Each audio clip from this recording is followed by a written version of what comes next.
Let's just bring in our panel for brief initial thoughts. Leslie Shedd, Republican strategist, Joy Cheney, Democratic strategist.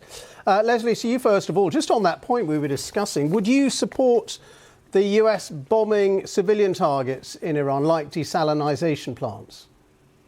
I think that you have to keep in mind the president needs to keep every option on the table. I personally, I don't want to speak for the president. I imagine these are threats. He is trying to remind the Iranian regime of the significant power of the U.S. military in order to bring them to the table so that we can get a diplomatic solution rather than a military one.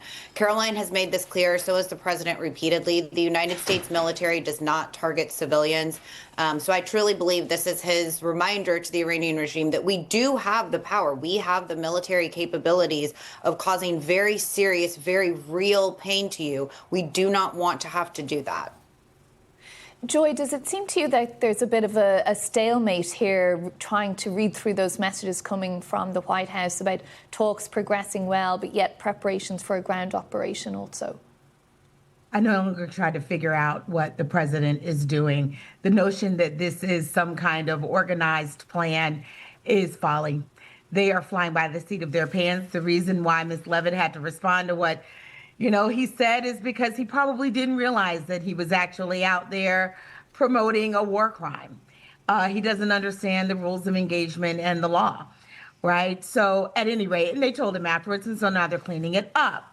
I have no doubt that the United States will try to, I pray, stay within the bounds of the law. He is trying to scare Iran. The problem is when you negotiate with people with a gun to their head and you say, unless you do what we're going to do, we're going to obliterate you and your people. I'm just not sure that's something that really breeds trust and brings them to the table. We've already seen the regime, whatever version of it they are, come back and dictate its own terms, saying it no longer wanted to deal with Mr. Witkoff and Mr. Kushner, and that it wanted to have Vice President Vance in there instead. That is a power move if I've ever heard one.